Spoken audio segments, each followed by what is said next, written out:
Sarah Chun stood at the viewport of her cargo ship, watching new horizons burn.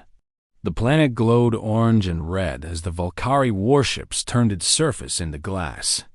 2 billion people lived down there. Her sister had lived down there. Now there was nothing but fire. "Commander Chun, we need to jump out of system now," her pilot said. His voice shook. "If they detect us—" "I know," Sarah said. She couldn't look away from the dying world. "Jump." The stars stretched and they were gone.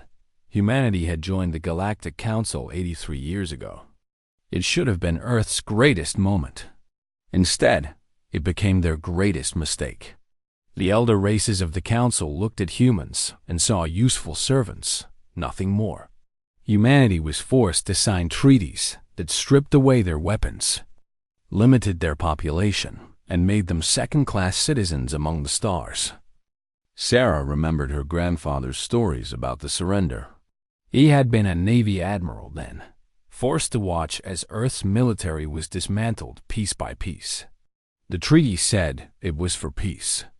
The Council said humanity was too dangerous, too unpredictable, too violent. They had to be controlled for the good of the galaxy. For 83 years, humanity obeyed. They had no choice. 3 days after New Horizons burned, the Council's message arrived at Earth. Sarah watched it in a bar in Luna City with 100 other people. The Valkyrie High Executor appeared on every screen across human space. The colony of New Horizons exceeded its permitted population limit, the Executor said. His face was smooth and gray, his eyes like black stones. This violation required correction. Let this serve as a lesson to all human worlds. The bar was silent. Then the Executor continued. The Council has determined that humanity's total population across all worlds must be reduced by 40% within 2 standard years. This is not negotiable. Each world will receive its quota. Failure to comply will result in the same correction applied to New Horizons. The Council has spoken. The screen went dark. For a moment, nobody moved. Then someone threw a bottle at the screen, and the bar erupted into chaos. Sarah walked out into the lunar night. The Earth hung in the black sky above, blue and beautiful. 40%. They wanted humanity to kill off 40% of its own people, or the Council would do it for them. Commander Shun. Sarah turned.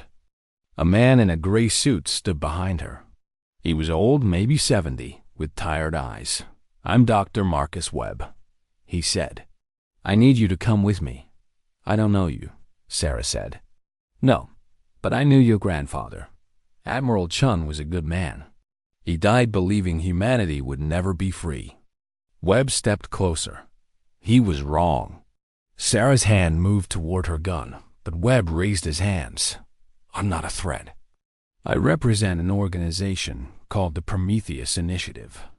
We've been preparing for this day since the surrender." "Preparing for what?" "For the day they pushed us too far." Webb took Sarah to a transport that flew them out past Luna's mining stations into the empty dark. They docked with what looked like a dead asteroid. Inside, it was anything but dead. The base was huge. Sarah walked through corridors filled with people working at computer stations, engineers checking equipment, soldiers training in combat simulators. All of it hidden, all of it secret. "We started building this the year after the surrender," Webb said. "Your grandfather was one of the founders. He knew the Council would never let humanity be truly free, so we prepared." He led her to an observation deck. Beyond the window, something massive hung in space. It was a shipyard, kilometers across, and it was building warships. Human warships, bristling with weapons that should have been destroyed decades ago. "This is impossible," Sarah whispered. "The Council monitors everything." "How did you—" 83 years of patience, Webb said. 83 years of smuggling materials, hiding facilities, recruiting people who never forgot what we lost. The Council thought they broke us. They thought we accepted our place. He smiled, and it was not a kind smile. They were wrong. Sarah looked at the ships taking shape in the yard. Dreadnoughts, carriers, destroyers, a fleet large enough to fight a war. There are 47 facilities like this across the solar system, Webb continued. More in other systems. We have weapons stockpiles, trained soldiers, intelligence networks, everything we need. For what? Sarah asked, though she already knew. For war. The Council just gave us the excuse we've been waiting for. They want to reduce our population by 40%? Webb's eyes were hard. We'll reduce theirs instead. Sarah thought of her sister, of new horizons burning, of humanity kneeling before the Council for 83 years. What do you need me to do? Webb pressed a data chip into her hand. We need captains for our ships. Leaders who remember what it means to fight. Your grandfather believed in you. So do I.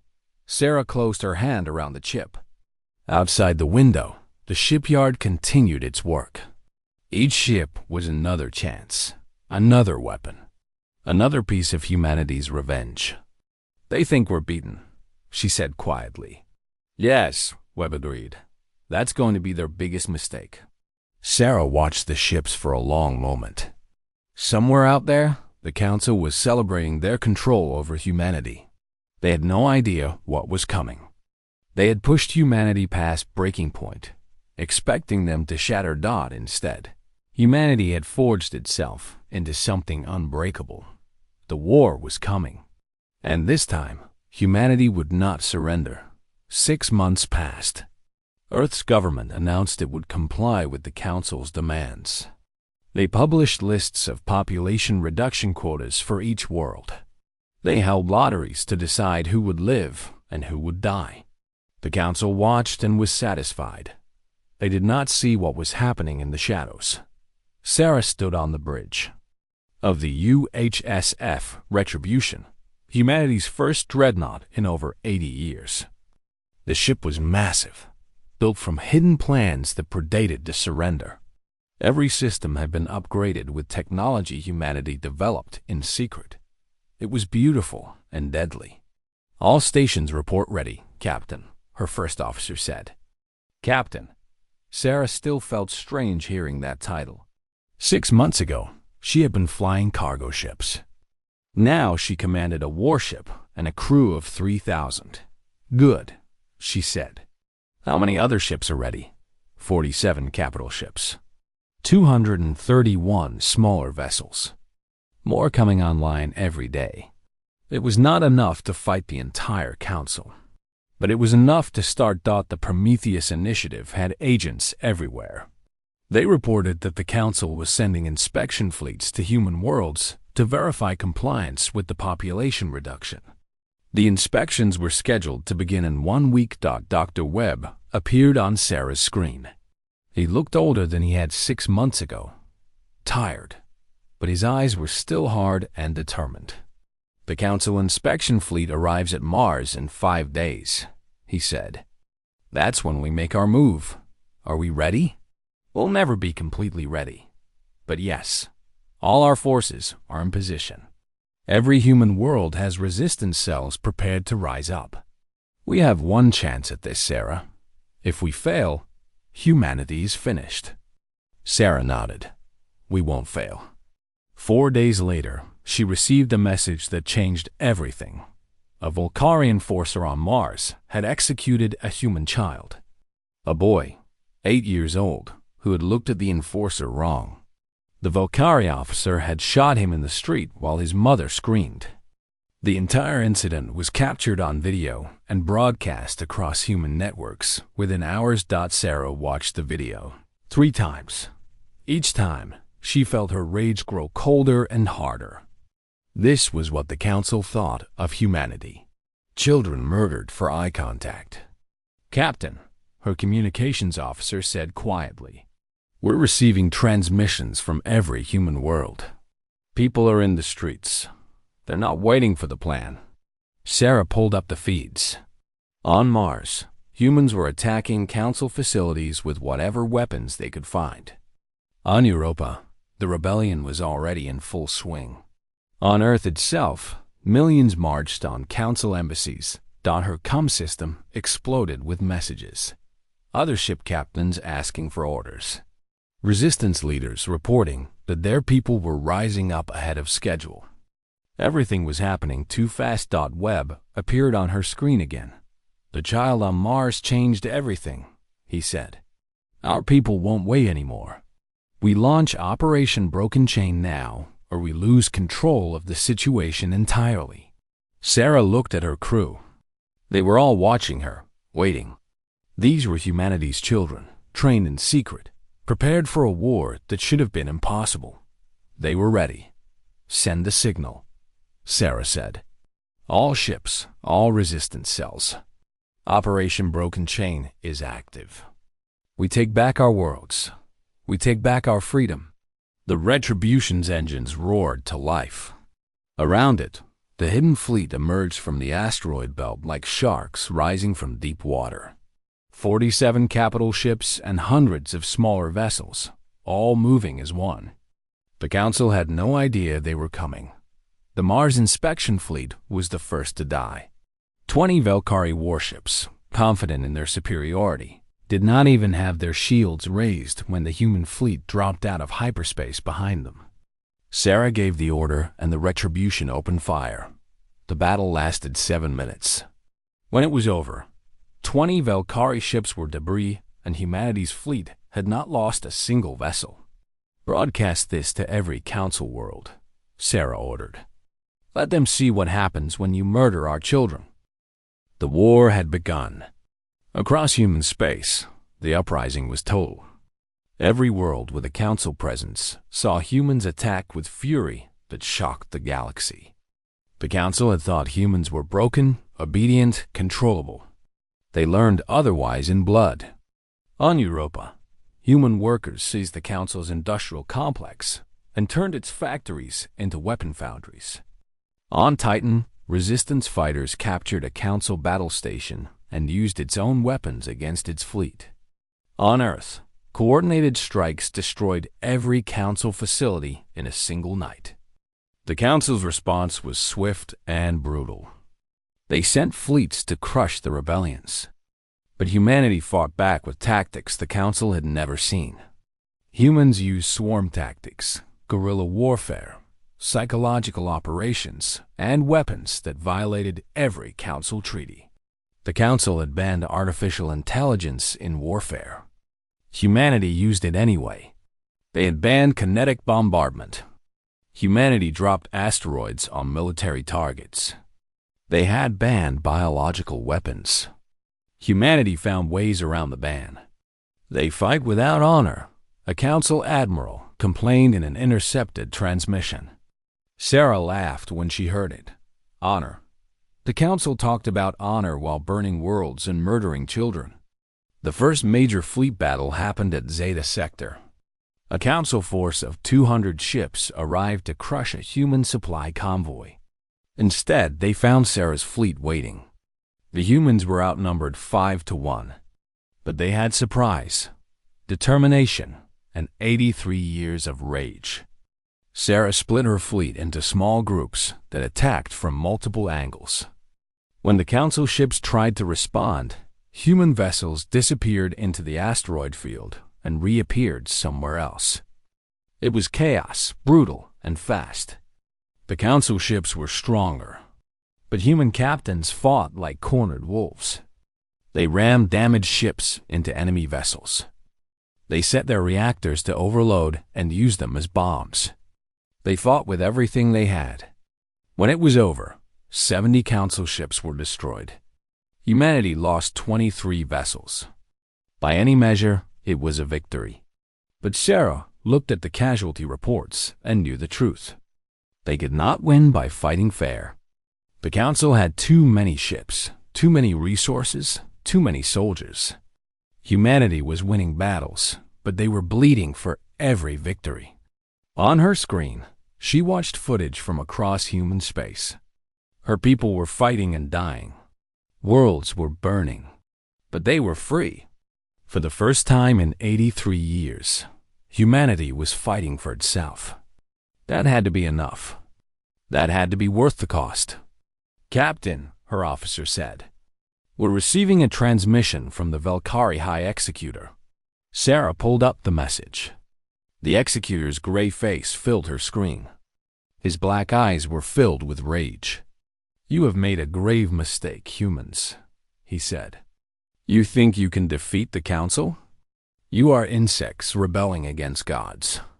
For this insult, for these crimes, we will destroy you completely. Starting with your homeworld. Earth will burn just like New Horizons." The transmission ended.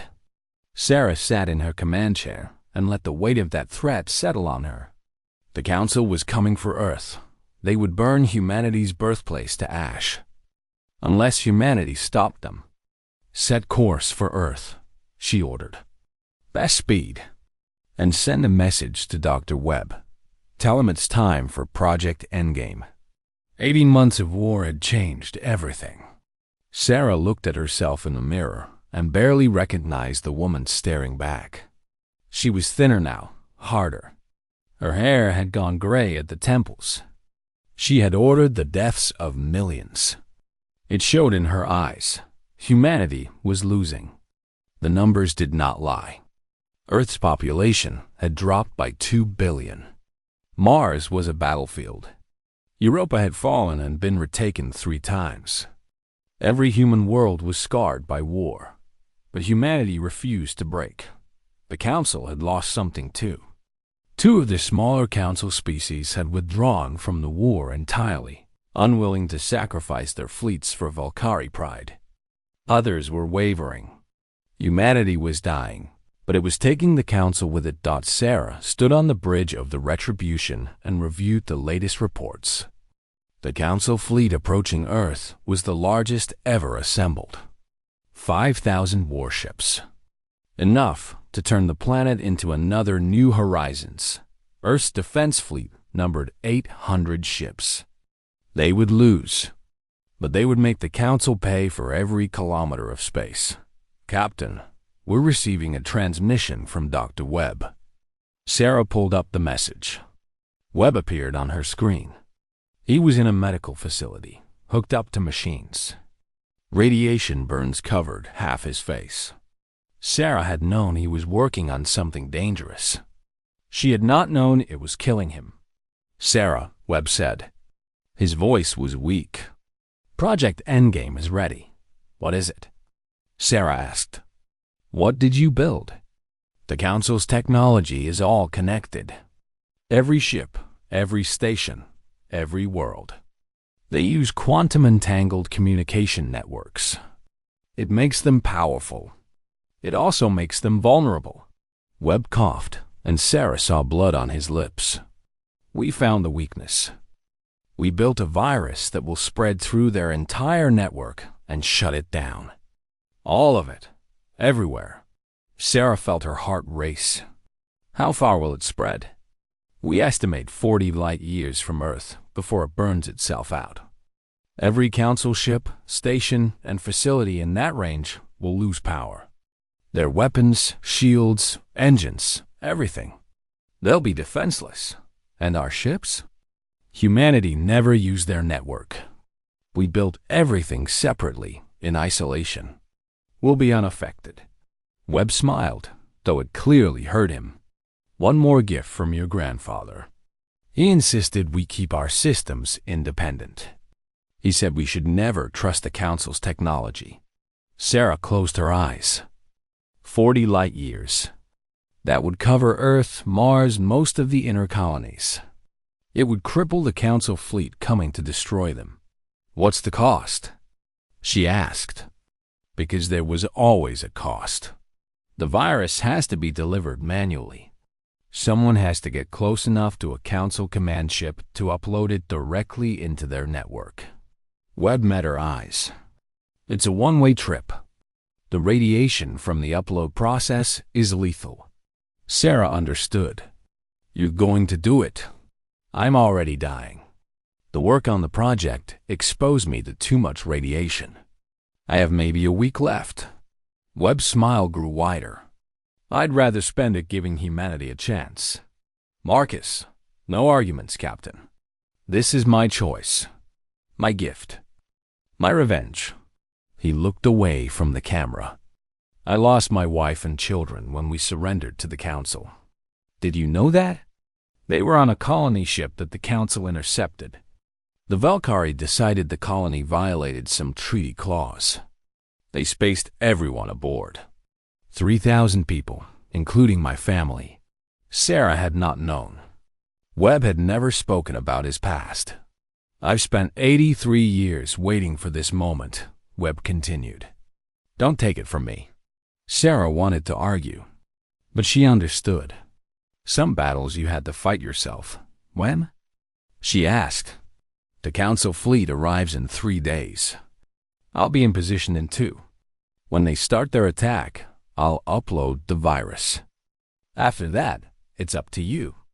The transmission ended. Sarah sat alone in her ready room for a long time, thinking about sacrifice and revenge and the price of freedom. 2 days later, the Council fleet arrived. Sarah watched them come out of hyperspace like a swarm of locusts. 5,000 ships blocking out the stars. The largest armada ever assembled, come to end humanity once and for all. Earth's defense fleet moved to intercept. 800 ships against 5,000. Impossible odds. But humanity had been fighting impossible odds for 18 months. All ships, this is Captain Chun, Sarah broadcast. Today the Council comes to destroy our homeworld. They come to finish what they started at New Horizons. They think we're beaten. They think we'll surrender. She paused. They're wrong. We fight today not just for Earth, but for every human who has died in this war. For every child they murdered. For every world they burned. We fight so that humanity will be free. The fleet responded with a battle cry that echoed across all channels. The battle began. The Council fleet advanced in perfect formation, confident in their overwhelming numbers. Earth's fleet scattered and attacked from every angle, forcing the Council ships to split up and fight smaller engagements. It was brutal. Human ships exploded one after another, but they took Council vessels with them. The space around Earth filled with debris and corpses. Sarah commanded the retribution through the chaos, targeting Council command ships. She needed to keep them busy, keep them distracted, give Webb time to do his work. Captain, the Valkyrie flagship is moving toward Earth. They're charging planet-killer weapons. Sarah saw it on her screen. The massive Valkyrie ship, larger than anything else in the battle, moving into position. Its weapons could crack a planet's crust. Once they fired, Earth would die. All ships, focus on that flagship, Sarah ordered. We have to stop it. 100 human vessels turned toward the flagship. The Council ships moved to intercept. The battle became a race. Could humanity stop the flagship before it fired? Then, suddenly, everything changed. The Council ships simply stopped. Their engines died. Their weapons powered down. Their shields collapsed. 5,000 warships became 5,000 pieces of debris, drifting helplessly in space. Project Endgame had worked. This is Dr. Webb, came a transmission. His voice was barely a whisper. The virus is uploaded. It's spreading through their network now. Every Council ship within 40 light years will lose power within minutes. He coughed. I wish I could see what you build next, Sarah. Make it something beautiful. Make it something worth everything we've sacrificed. The transmission ended. Dr. Marcus Webb was gone. Sarah looked at the Council fleet, dead in space. Earth's defense fleet, battered but alive, surrounded them. The tables had turned in an instant. All ships, cease fire, Sarah ordered.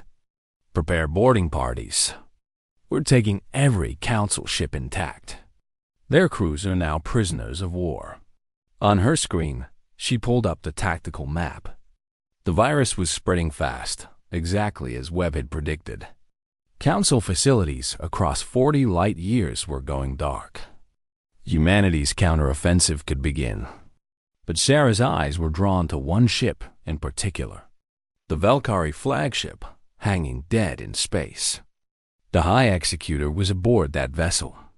The alien who ordered New Horizons burned, who started this war, who murdered billions.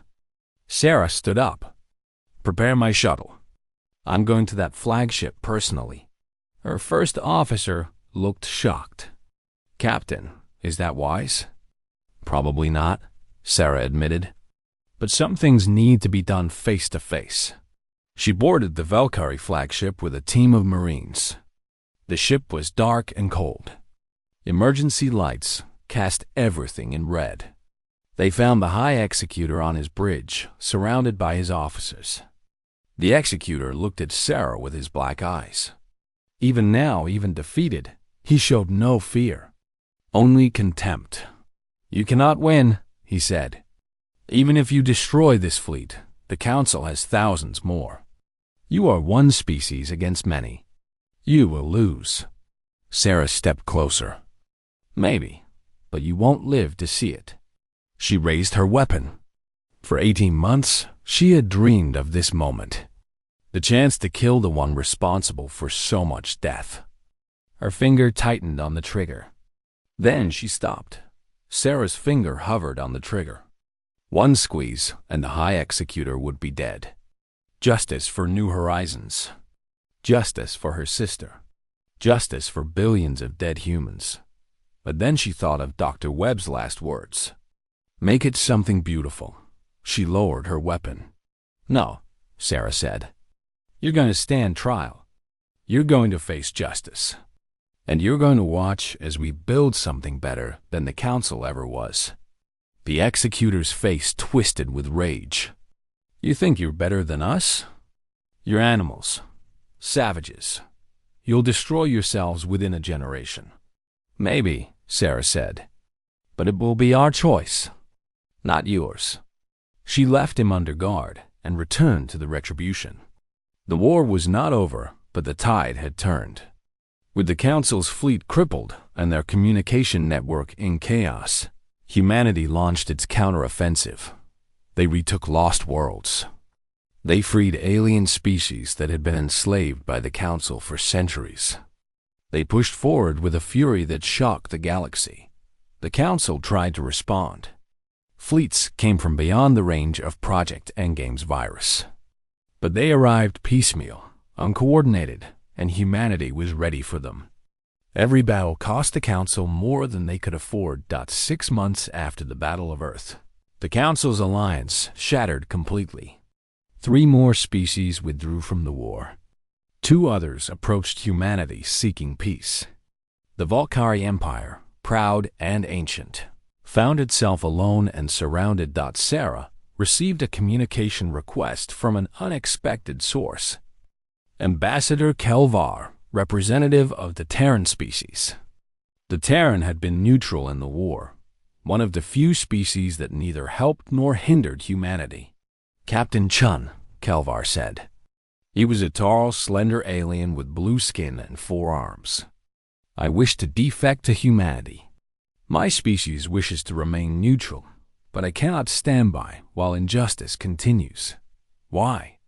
Sarah asked. "Because I have watched you fight. Not for conquest, but for freedom. Not to dominate, but to survive. My people are afraid of humanity's strength. I think they should learn from humanity's character instead." Sarah accepted his defection. Kelvar brought intelligence that proved invaluable. He revealed Council supply lines, military codes, political divisions. He helped humanity turn the war from survival into victory. The final offensive came 1 year after the Battle of Earth.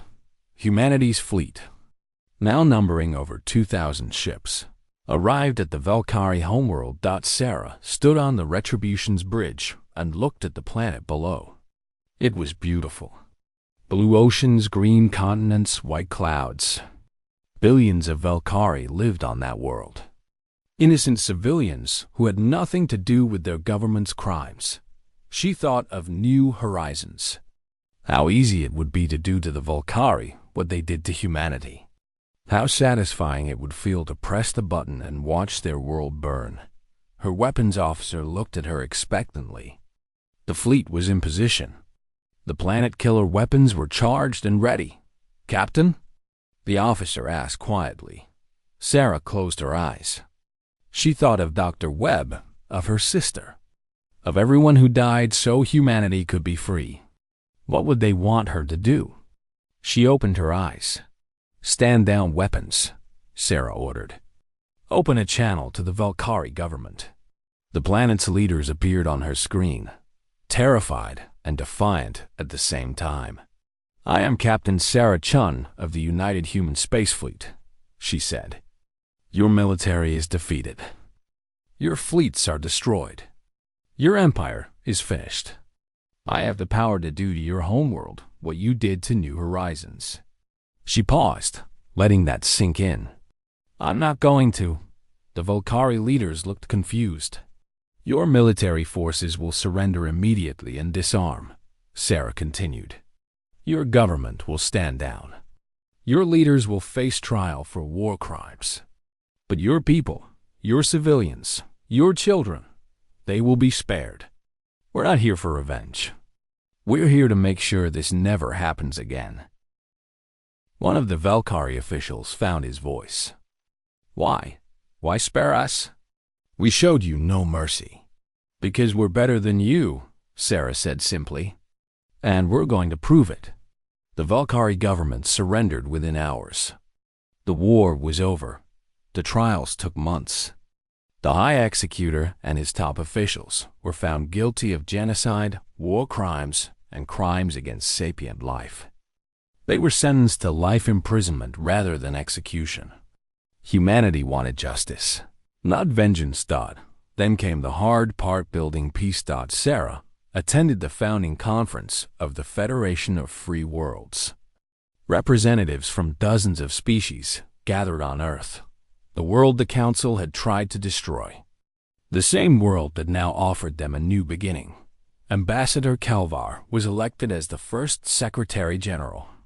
He stood before the assembly and spoke of a galaxy where all species were equal, where no one ruled over another, where freedom was a right, not a privilege. Sarah watched from the back of the room. She had been offered positions of Power Fleet Admiral, Defense Minister, even a seat on the Federation Council. She had declined them all. Why? Kelvar had asked her. "You won this war. You deserve recognition." "I fought so humanity could be free," Sarah had replied. "Not so I could be famous." Instead, she retired from military service and established the Marcus Webb Foundation.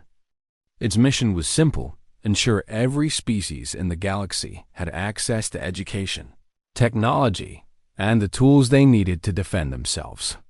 Never again would one species be at the mercy of another. 20 years passed. Sarah was old now, her hair completely white. She lived quietly on Earth, tending a garden and writing her memoirs. The galaxy had changed so much. The Federation had grown to include over 100 species. Former enemies worked together. Wars still happened, but they were small, local, quickly resolved. The dark age of council tyranny was fading into memory. But humanity remembered. On every human world, memorials stood for those who died in the war. On every human warship, a plaque read, "Never again. Never forget. Never submit." Humanity remained the Federation's sword and shield. Not its rulers, but its guardians. When pirates threatened trade routes, human fleets responded. When slavers tried to restart their businesses, human marines shut them down. When tyrants rose, human forces put them down. Other species complained sometimes that humanity was too aggressive, too quick to fight. Sarah understood their concerns. But humanity also remembered what happened when you were weak and defenseless. They would never be that way again. One day, Sarah received a visit from Kelvar. He was older too, His blue skin faded with age. He sat in her garden and they drank tea while the sun set. "Do you ever regret it?" he asked. "The war? The cost?" Sarah thought about her sister, about Dr. Webb, about the millions who died. "Every day," she admitted. "But I don't regret fighting. We had no choice. They pushed us past breaking point. And humanity didn't break," Kelvar said. "You forged yourselves into something unbreakable instead." They sat in comfortable silence as night fell. Somewhere above, human warships patrolled the space lanes, keeping the peace. Somewhere far away, the Federation Council was debating policy, with humans and aliens working side by side as equals. 50 years after the war ended, Sarah Chun died peacefully in her sleep at age 97. Her funeral was attended by thousands of humans and aliens alike. The Secretary General gave the eulogy. Fleet admirals from a dozen species stood honor guard. Children she had never met sang songs of her courage. But Sarah's real legacy was not in monuments or songs. It was in the Federation itself. In a galaxy where species lived free and equal. In a universe where the strong protected the weak instead of exploiting them. At her memorial, they carved her final words, spoken in that bar on Luna City so many years ago. "They think we're beaten. That's going to be their biggest mistake." Below that, they added, "They pushed humanity past breaking point, expecting us to shatter. Instead, we forged ourselves into something unbreakable. We broke our chains and freed ourselves. Now we extend our hands to all who seek freedom. But to those who would enslave, remember what happened when you pushed humanity too far." Humanity never forgot the lessons of the war. They remained vigilant, always ready, always watching. Because they knew what happened when you let your guard down. They knew what happened when you trusted that others would protect you. Never again would humanity kneel. Never again would humanity surrender. Never again would they be pushed past breaking point. Because the next time someone tried, humanity would push back, and the galaxy would shake.